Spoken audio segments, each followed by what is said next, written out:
જ્યારે અફઘાનિસ્તાનમાં તાલિબાનોએ કબજો કર્યો છે ત્યારે કાબુલથી ભાવનગરનું એક યુગલ પરત ફર્યું છે અને ભારત પરત આવ્યા બાદ આ યુગલે પોતાની આપવીતી જણાવી છે। કાબુલમાં અતિ નજીકથી તેમણે બ્લાસ્ટ જોયા હોવાનું કબૂલ્યું છે। કાબુલ એરપોર્ટ પર તેમણે મોતને નજીકથી નિહાળ્યું છે। તેમણે કહ્યું કે વતન પરત ફરવું મુશ્કેલ લાગતું હતું, ફ્લાઇટ ન ઉપડી ત્યાં સુધી તેમનો જીવ અદ્ધર હતો, પરંતુ આખરે તેઓ વતન પરત ફરી ગયા છે ત્યારે તેઓ ખુશીની લાગણી અનુભવી રહ્યા છે। પરંતુ સાથે સાથે તેમણે એમ પણ કહ્યું કે એરપોર્ટ પર અનુભવેલો ડર તેઓ જિંદગીમાં ક્યારેય નથી અનુભવ્યો અને ક્યારેય આ ડર જે છે તે ભૂલશે પણ નહીં તેવું પણ આ યુગલે કહ્યું છે। છેક સુધી તેમને એવું લાગતું હતું કે તેઓ વતન પર થશે કે કેમ, પરંતુ આખરે જ્યારે વતન પરત ફર્યા છે ત્યારે તેમણે પોતાની સમગ્ર આપવીતી સંદેશ ન્યૂઝ સમક્ષ જણાવી છે। જ્યારે તાલિબાનોએ સમગ્ર અફઘાનિસ્તાનને કબજે કર્યું છે ત્યારે અનેક લોકો અફઘાનિસ્તાનની સાથે સાથે ભારતીયો પણ જેઓ ત્યાં ફસાયેલા છે તેઓ પણ વતન પરત ફરવા માટે ગુહાર લગાવી રહ્યા છે અને તમામ લોકો પોતાના જીવ બચાવવા માટે મરણિયા બન્યા છે। ત્યારે ભાવનગરનું એક યુગલ કે જે અફઘાનિસ્તાનમાં હતું અને ફસાઈ ગયું હતું અને તેમણે પોતાની આપવીતી જણાવી છે, જે ડર તેમણે અનુભવ્યો છે, જે ભય તેમણે અનુભવ્યો છે, તેમણે કહ્યું કે એરપોર્ટ પર અનુભવેલો ડર તેઓ જીવનમાં ક્યારેય નહીં ભૂલે અને ક્યારેય તેમણે આવો ડર અનુભવ્યો પણ નથી, કારણ કે આપણે સૌ જાણીએ છીએ કે જ્યારથી તાલિબાનોએ અફઘાનિસ્તાન પર કબજો કર્યો છે ત્યારથી અફઘાનિસ્તાનમાં દહેશતનો માહોલ છે।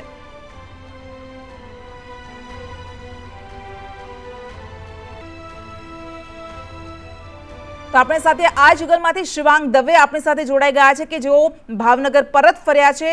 શિવાંગ, આપનું સૌથી પહેલા સ્વાગત છે અને આપને અભિનંદન કે આ જ્યારે લોકો અત્યારે ભયના નીચે જીવી રહ્યા છે, ભય તળે જીવી રહ્યા છે, ત્યારે આપે પણ કંઈક આવા જ અનુભવ કર્યા હશે ને આખરે આપ વતન પરત ફર્યા છો।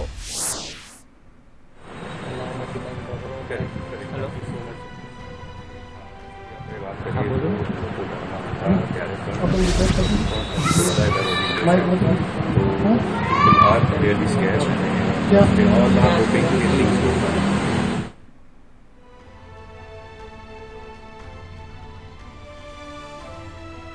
અફઘાનિસ્તાન પર જ્યારથી તાલિબાનોએ કબજો કર્યો છે ત્યારથી અફઘાનીઓ પણ અન્ય દેશમાં આશરો લેવા માટે વલખા મારી રહ્યા છે અને અનેક દેશો, ભારત સહિતના અનેક દેશો તેમને સુરક્ષિત પોતાના દેશમાં આશ્રય આપી પણ રહ્યા છે। અત્યાર સુધી સેંકડો અફઘાનીઓની સાથે સાથે ભારતીયોને પણ પરત લાવવામાં સફળતા મળી છે। ત્યારે ભાવનગરનું આ યુગલ કે જે અફઘાનિસ્તાનમાં હતું અને સંદેશ ન્યૂઝ પર એક્સક્લુઝિવ આ યુગલે વાત કરી, તેમણે કહ્યું કે નજીકથી તેમણે મોતને જોયું છે, નજીકથી તેમણે વિસ્ફોટ જોયા છે અને એરપોર્ટ પર જે ડર હતો તેઓ જિંદગીમાં તેઓ ક્યારેય નહીં ભૂલે। અફઘાનિસ્તાન પર 15મી ઓગસ્ટે તાલિબાનોએ કબજો કર્યો છે અને ત્યારબાદ અનેક ભારતીયો વતન પરત ફરી રહ્યા છે, અનેક ભારતીયોને સુરક્ષિત વતન પરત લાવવામાં આવી રહ્યા છે। ત્યારે અનેક એવા લોકો કે જ્યાં હજુ પણ ફસાયેલા છે અને હજુ પણ ગુહાર લગાવી રહ્યા છે કે તેમને સુરક્ષિત ભારત વતન પરત પર લાવવામાં આવે। કાબુલ એરપોર્ટ પરના દ્રશ્યો, કાબુલ એરપોર્ટ પરની આપવીતી તેઓ વર્ણવી રહ્યા છે। તેઓ કહી રહ્યા છે કે છેક સુધી તેમને એવું જ લાગતું હતું, જ્યાં સુધી ફ્લાઇટ ઉપડી નહોતી ત્યાં સુધી તેમને વતન પરત ફરવું મુશ્કેલ લાગતું હતું। આપણી સાથે શિવાંગ દવે જોડાઈ ગયા છે। આ એ જ વ્યક્તિ છે કે જેઓ અફઘાનિસ્તાનથી ભાવનગર પરત ફર્યા છે। શિવાંગ, અત્યારે અનેક અફઘાનીઓની સાથે સાથે ભારતીયો પણ ત્યાં છે કે જેમને પરત લાવવા માટે સરકાર પ્રયત્નશીલ છે, તેઓ હજુ પણ ભય તળે જીવી રહ્યા છે। આપ એમાંથી એક વ્યક્તિ છો કે જેઓ આખરે વતન પરત ફર્યા છો, આપ શું કહેશો, ત્યાં કેવી સ્થિતિ છે અને આપનો અનુભવ કેવો રહ્યો? ત્યાંની પરિસ્થિતિ તો બહુ ખરાબ છે અને આઈ વોઝ ફોર્ચ્યુનેટ કે હું જે લાસ્ટ કમર્શિયલ ફ્લાઇટ હતી સન્ડે, જે the day when Taliban took over the Kabul, I had a chance to come back on that flight. તો I am thankful to all the government, Indian government की flight मोकली અને हमने પાછા ले आया एना from the next day things were really out of control. So again I am thankful. જી શિવાંગ, 1991માં અફઘાનિસ્તાન પર જ્યારે તાલિબાનોએ કબજો કર્યો હતો, તાલિબાનીઓ હવે જે રીતે દાવો કરી રહ્યા છે કે તેઓ ઘણા બદલાઈ ચૂક્યા છે અને તેઓ પોતે એવો દાવો કરી રહ્યા છે કે તમામ લોકોને સાથે લઈને તેઓ સરકાર ચલાવશે, પરંતુ આપે અત્યાર સુધી જ્યાં તે અનુભવ્યું છે અફઘાનીઓની જે સ્થિતિ છે એ વિશે આપ શું કહેશો? આજે આપણે બધા હોપ જ કરી શકીએ કે થિંગ્સ વિલ ગો ફાઇન। જે તાલિબાન ક્લેમ કરે છે કે અમે 2.0 થઈ ગયા છે, we are not the same what we were 20 years back, અને અમે કન્ટ્રીના ઇકોનોમિકલ રિફોર્મેશન પર કામ કરશું અને we'll work on the country growth and of course we'll follow the શરિયા લો અકોર્ડિંગ ટુ વોટ તો વી આર ઓલ હોપિંગ કે લોકોના અંદર ડર છે કે no are they going to stick to their words કે they are going to be the same જે 20 વર્ષ પહેલાં હતા. તો બસ it's a wait and watch thing, અને we need to see how these new political leaders shape up the country. જી શ્રીરામ, તમે કેટલા સમયથી ત્યાં ફસાયેલા હતા અને વતન પરત ફરવામાં તમને કોણે સહાય કરી? ઇનફેક્ટ હું અફઘાનિસ્તાનમાં 12 વર્ષથી છું અને ઇન્ડિયા પાછા આવવાનું may be I was one of the lucky one જે કમર્શિયલ ફ્લાઇટમાં પાછો આવ્યો છે. અને of course if you talk about people helping, મારા સિક્યોરિટીએ જે મને એરપોર્ટ સુધી મૂકી ગયા, roads were blocked, so we had to walk down from the American embassy to the airport. It's like almost 5 kilometers. અને બધાએ હેલ્પ કરી. આમ જોવા જઈએ તો લોકલ્સે ઘણી હેલ્પ કરી છે to get inside the airport, to get in to the immigration, અને ફ્લાઇટમાં ચડ્યા અને then to reach back home was like I would want to thank everybody who were on the roll with me. જી શિવાંગ, ભારતીય દૂતાવાસ તરફથી તમને કેવી સહાયતા મળી અને આપની સાથે કેટલા લોકો ફસાયેલા હતા કે જેઓ સુરક્ષિત વતન પરત ફરી ચૂક્યા છે? ફોર્ચ્યુનેટલી મને ઇન્ડિયન એમ્બેસીથી હેલ્પની જરૂર નહીં પડી, કેમ કે કમર્શિયલ ફ્લાઇટ હતી અને મારી સાથે લગભગ 20થી 25 ઇન્ડિયન જે હતા જે એરપોર્ટ પર મળ્યા, they all were from a different areas. તો ગવર્મેન્ટે ઓફકોર્સ ફ્લાઇટ જે ગવર્મેન્ટે નેગોશિએટ કરી હતી, the new form government in Kabul, to let the flight get down and let their people go on the flight. તો it is a very good gesture from both the government for me. જી શિવાંગ, અત્યારે આપણે જે પ્રકારે દ્રશ્યો સામે આવી રહ્યા છે અફઘાનિસ્તાનથી કાબુલ એરપોર્ટ પરથી, કે લોકો પોતાના બાળકોને પણ અમેરિકન સેના છે તેને સોંપી રહ્યા છે કે એટલીસ્ટ તેમના બાળકો સુરક્ષિત ક્યાંક પહોંચી જાય, આપને અમેરિકન સેના તરફથી કે ત્યાં જે પણ સુરક્ષા કર્મીઓ છે તેના તરફથી કેવી સહાય મળી, તેનો અનુભવ કંઈક વર્ણવશો? અગેન ફોર્ચ્યુનેટલી જ્યારે અમે આવ્યા ત્યારે American soldiers were not governing the Kabul airport, because that was a day when Ashraf Ghani resigned and decided to exit the country for multiple reasons which I may not be the right person to answer. So airport was actually a free space and US was not there in the airport the way that we see. In the next day થી જે એરપોર્ટની દશા થઈ હતી આપણે બધાએ news પર જોઈ છે. એટલે અત્યારે અફઘાનિસ્તાનીઓ જે ભય તળે જીવી રહ્યા છે તાલિબાનીઓને કારણે, ક્યાંક વિરોધ પ્રદર્શન પણ સામે આવી રહ્યા છે, ક્યાંક તેઓ પોતાનો ડર વર્ણવી રહ્યા છે. શું આપને એવી કોઈ સ્થિતિનો સામનો નહોતો કરવો પડ્યો? ફોર્ચ્યુનેટલી નહીં, કેમ કે હું I left the country the same day જ્યારે આ ઇન્સિડન્ટ થવાનું ચાલુ થયું, when Taliban got the right to get in the palace. તો મારા જે જાણકાર છે ત્યાં છે, they have experience this things, અને એ લોકોએ ક્લિયરલી કીધું કે લોકોની અંદર જે ડર છે 20 વર્ષ પહેલાંનો, એ ડર એ લોકોની ફ્યુચર ગ્રોથ પર હાવી પડે છે. એટલે આપણે જોયું છે પેપરમાં, ન્યૂઝમાં કે એમના છોકરાઓને યુએસ મિલિટરીને આપે છે અને they just don't care for what happens next, but they just want their kids to have a possible bright future. જી શિવાંગ, તમે કહી રહ્યા છો કે ફોર્ચ્યુનેટલી તમારે એ સ્થિતિનો સામનો નથી કરવો પડ્યો, કારણ કે 15મી ઓગસ્ટે જ્યારે અશરફ ઘનીએ દેશ છોડ્યો ત્યારે જ તમે ત્યાંથી નીકળી ગયા હતા, પરંતુ તમે વતન પરત ફર્યા એનો ઘણો લાંબો સમય લાગ્યો. એટલે આ આખી તમારી જે સફર છે, આ આખો તમારો જે અનુભવ છે એના વિશે કંઈક કહેશો? અફઘાનિસ્તાન અગર મારો અનુભવ તો આમ જોવા જાય તો સારો કહેવાય, કેમ કે I could pass through a lot of these troubles and turbulences to reach back home. પણ જે ડર હતો કે અનસર્ટનિટી કે નેક્સ્ટ શું થશે, બિકોઝ આપણે બધાએ ન્યૂઝમાં વાંચ્યું છે અને ટીવી પર જોયું છે કે તાલિબાનના જે એક્સ્ટ્રીમિસ્ટ સ્ટેપ્સ હોય છે, ફોર્ચ્યુનેટલી એ લોકોએ નહીં લીધા અને થિંગ્સ વર ફાઇન. સો મારો એક્સપિરિયન્સ ડર હતો 100%, but things were fine because I could at least get back home. જી શિવાંગ, અત્યારે અનિશ્ચિતતા અને અસ્થિરતા વચ્ચે ત્યાં લોકો જીવી રહ્યા છે અને જેટલા પણ લોકો છે એ એવો જ પ્રયાસ કરી રહ્યા છે કે તેઓ ક્યાંક બહાર, ક્યાંક સુરક્ષિત સ્થળે પહોંચી જાય. આપ ત્યાં 12 વર્ષ, આપે જે રીતે કહ્યું કે 12 વર્ષ અફઘાનિસ્તાનમાં આપ રહી ચૂક્યા છો અને હવે તાલિબાનો જે રીતે દાવો કરી રહ્યા છે, શું આપને લાગે છે કે અફઘાનિસ્તાનમાં ક્યારેય ફરી પાછી સ્થિરતા આવી શકશે કે પછી આવી જ રીતે અફઘાનીઓને આવા ડર નીચે જીવવું પડશે? આજે ટુડે આપણે વેટ કરવું પડશે અને will have to wait and watch. જે તાલિબાન ક્લેમ કરે છે આજે દોહામાં હતા અને પોલિટિકલ રિફોર્મેશન કરે છે, અને એક તરફ જે લોકોના જે ફૂટ સોલ્જર્સ છે તે R only focusing on fighting and war. So we'll have to wait and watch, कि कई वस्तु which weight is higher, in this case heavier, sorry. कि government form करीने, they want to actually run the country, जहाँ they know that there are a lot of natural resources, and if they do it in the right way, it could be much better than a lot of these Middle Eastern countries. જી આપણા as વિદેશ મંત્રીએ પણ જે રીતે વાત કરી કે આખું વિશ્વ અત્યારે એ સ્થિતિનો સામનો કરી રહ્યું છે અને કંઈક એવા જ નિર્ણય પણ આવ્યું છે કે અત્યારે રાહ જો અને ત્યારબાદ નિર્ણય લેવાશે.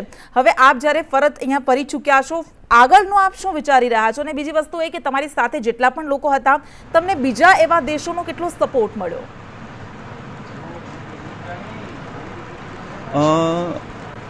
જેટલા પણ લોકો અમારી સાથે હતા, ઇનફેક્ટ આઈ થિંક Indian ગવર્મેન્ટે ઘણી હેલ્પ કરી, because I had some people જે દુબઈ ફ્લાય કરવાના હતા ઓન એમિરેટ્સ, અને એમિરેટ્સ કેન્સલ થઈ ગઈ હતી that day because of some reason, અને they all were made to come on Air India, and then they were in Delhi, before these things got out of control. જી શિવાંગ, તમારી સાથે બીજા તમારા જેવા કેટલા લોકો તમારી સાથે અહીંયા પરત ફર્યા છે અને આપની સાથે આપના પરિવારમાં ત્યાં કોઈ હતા કે શું હતું? No, because that not being a family station, મારી family ઇન્ડિયામાં જ છે.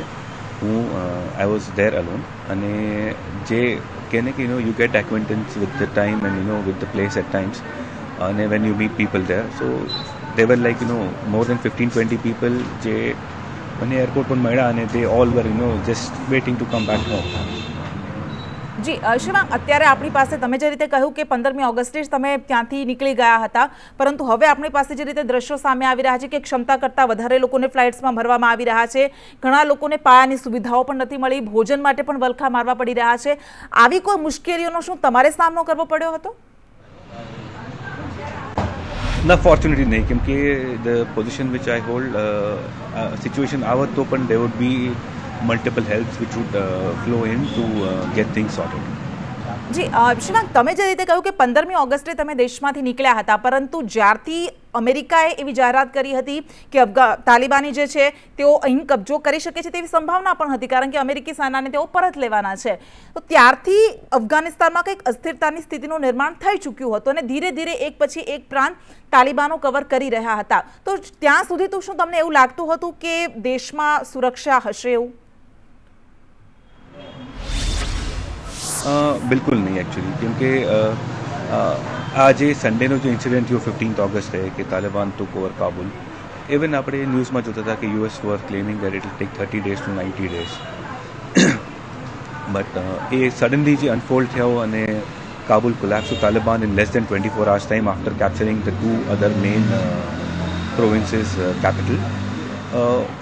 Expected નહોતું આટલું ફાસ્ટ થશે. We all were planning the emergency operational base and all, but આટલું ફાસ્ટ થશે એ એક્સપેક્ટેડ નહોતું. જેટલે છેક સુધી તમે આશ્વસ્ત હતા કે આટલી ખરાબ રીતે અને આટલું ઝડપથી તાલિબાનો અફઘાનિસ્તાન પર કબજો નહીં મેળવે, છેલ્લે તમને એવું ક્યારે લાગ્યું કે હવે આ દેશમાંથી નીકળવું જ પડશે? મારો એકચ્યુઅલી ટ્રીપ પ્રી પ્લાન્ડ હતી. મેં 15th ઓગસ્ટની જે સન્ડે હતો એની vote ever 4th or 5th મેં મારી ટિકિટ બુક કરી રાખી હતી to leave the country by Sunday, because we were speculating કે એક બે અઠવાડિયામાં ચીજો ખરાબ થઈ શકશે, and we were expecting there could be literally kind of a civil war. So certain things that we read from Ashraf Ghani that he left the base to avoid this bloodshed could be right, could be wrong, I don't know, but हमें expect करता था कि 2-3 અઠવાડિયામાં we should leave the country. જી અત્યારે હવે આ જ્યારે અત્યારે હવે આખી સ્થિતિનું જે નિર્માણ થયું છે અને આર્થિક તંગીનો સામનો કરી રહ્યું છે અફઘાનિસ્તાન, સ્વાભાવિક છે કારણ કે અર્થતંત્ર તૂટી પડ્યું છે. તમે 12 વર્ષ સુધી અફઘાનિસ્તાનમાં હતા, તમે શું વ્યવસાય કરતા હતા અને તમારી આર્થિક સ્થિતિ ત્યાં કેવી હતી? હું એકચ્યુઅલી એક ઇન્ડિપેન્ડન્ટ કન્સલ્ટન્ટ છું. I was working on the digital economic information where typically our job was to help the country get into digital financial services. And Arthik Sthiti, it doesn't matter because my family is in India, and we were doing pretty well as a company. જી શિવાંગભાઈ, તમે અત્યાર સુધી તમે જે રીતે કહ્યું કે 12 વર્ષથી તમે ત્યાં હતા અને તમે એક ઇન્ડિપેન્ડન્ટ કન્સલ્ટન્ટ હતા, શું તમે પોતાની મિલકત કે કોઈ પણ પ્રોપર્ટી ત્યાં વસાવી હતી ખરી? અને જો હા, તો પછી એ પ્રોપર્ટી શું તમે એમ જ મૂકીને આવી ગયા? ના, અમારી પ્રોપર્ટી નહોતી ત્યાં, because we have our local partners who I stay with. તો એ લોકો એની પ્રોપર્ટી કદાચ આમ જ મૂકીને આવી પડે, but today they are still there with a hope that things will get better. અને હા, આપ ત્યાં છો, ઘણા બધા લોકોના સંપર્કમાં આવ્યા હશો, ઘણા બધા લોકો સાથે લાગણીના સંબંધો બન્યા હશે, મિત્રો બન્યા હશે કે જેઓ અફઘાનીઓ પણ હશે. શું આપણો એમની સાથે અત્યારે કોઈ સંપર્ક છે ખરો? હા, 100% છે. અને we are always business partners, friends અને એક્વેન્ટન્સીસ છે.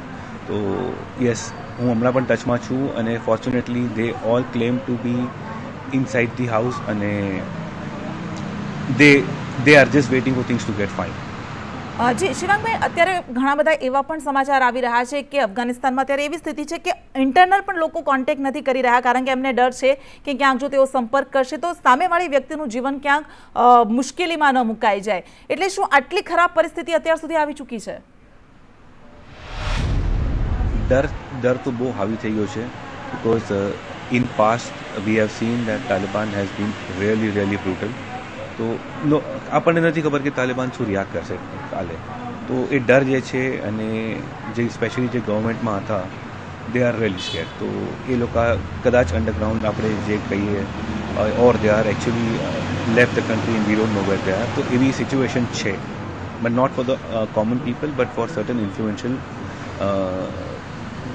ministers or whoever you would call it, influential individuals. જી શિવાંગભાઈ, જે અફઘાનીઓને પણ ભારત આશરો આપી રહ્યું છે, તેઓ પણ અહીંયા આવીને ખુશી વ્યક્ત કરી રહ્યા છે. તમે એક અશાંત અને અસ્થિર ક્ષેત્રમાંથી દેશ પરત ફર્યા છો, તમે કેવી લાગણી અનુભવી રહ્યા છો? Of course, you feel good when you come back to your country, and when you hear people saying that India is helping, हमने हेल्प करे છે to leave that troubled area, so you feel good when you hear this.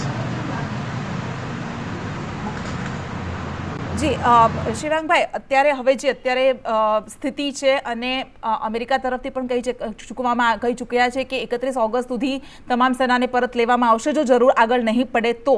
અને તાલિબાનો પણ ધમકી આપી ચૂક્યા છે કે 31 ઓગસ્ટ સુધી અમેરિકી સેનાને પરત લાવવામાં આવશે. આપને શું લાગે છે કે ત્યારબાદની દેશની સ્થિતિ શું હોઈ શકે?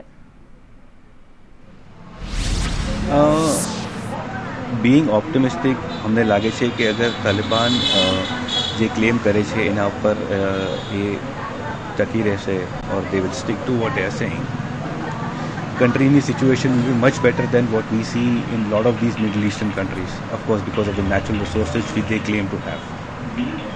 જી શિવાંગભાઈ, સૌથી વધારે વલનરેબલ કોઈ વ્યક્તિ હોય અથવા જે વર્ગ હોય તે અત્યારે બાળકો અને મહિલાઓ છે, કારણ કે આ પહેલા પણ તેઓ મહિલાઓ ખાસ કરીને તેઓ અનુભવ કરી ચૂક્યા છે કે તાલિબાનોએ કેવો કહેર વર્તાવ્યો હતો. અત્યારે મહિલાઓ અને બાળકોમાં કઈ પ્રકારની સ્થિતિ અથવા કયા પ્રકારનો ભય વર્તી રહ્યો છે?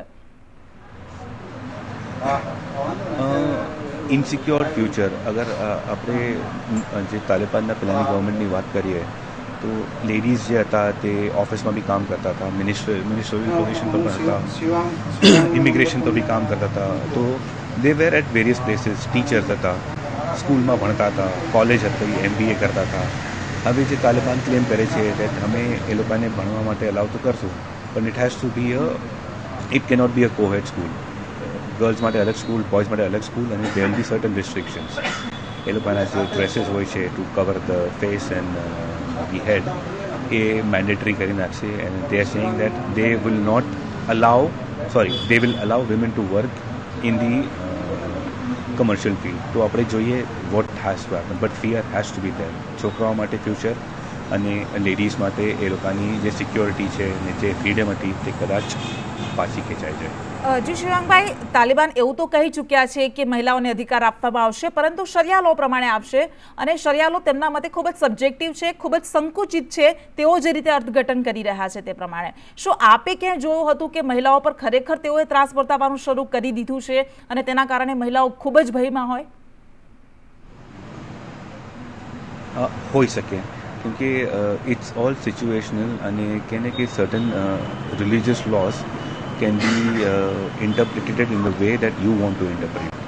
તો આપણે it's very difficult to comment કે એ જે ઇમ્પ્લિમેન્ટ કરે છે એ રાઇટ છે કે રોંગ છે, પણ જે કટ્ટરપંથી જે કરશે તો એ રોંગ જ છે. Every law has a escape path for anybody. જી શિવાંગભાઈ, તમે કીધું કે તમે ઓપ્ટિમિસ્ટિક છો. શું ફરી અફઘાનિસ્તાનમાં ફરી સ્થિતિ સારી થાય તો પરત જવાનું તમે વિચારશો ખરા? યસ. ઓકે, એટલે તમે આશાવાદી છો હજુ કે અફઘાનિસ્તાનમાં ફરી શાંતિ સ્થપાશે, ફરી સ્થિરતા આવશે અને તમે ત્યાં દેશમાં પરત ફરશો તમારા વ્યવસાય અર્થે? કરેક્ટ. ઠીક છે શિવાંગભાઈ, ખૂબ ખૂબ આભાર આપનો સંદેશ ન્યૂઝ સાથે વાત કરવા માટે. તો આપણી સાથે એ વ્યક્તિ હતા કે જેઓ પોતે અનુભવી ચૂક્યા છે અફઘાનિસ્તાનમાં હાલ જે સ્થિતિ છે, તેમણે દેશના નજીકથી વિસ્ફોટ જોયા છે, નજીકથી મોત જોયું છે અને તેમણે કહ્યું કે હાલ દેશમાં અસ્થિરતા, અશાંતિનો માહોલ છે, લોકો ભયની નીચે જીવી રહ્યા છે અને તેમની જેમ તમામ લોકો ક્યાંક સુરક્ષિત સ્થળે તેમને પરત ફરવા માટે વલખા મારી રહ્યા છે. પરંતુ તેમણે એમ પણ કહ્યું કે તેઓ એટલા સદનસીબ હતા કે જ્યારથી આ દેશ પર અફઘાનિસ્તાનમાં તાલિબાનોએ કબજો કર્યો એ દિવસે જ તેઓ નીકળી ગયા હતા, એટલે એ તમામ પડકારોનો તેમને સામનો ખૂબ વધારે સજ્ઞાન નથી કરવો પડ્યો.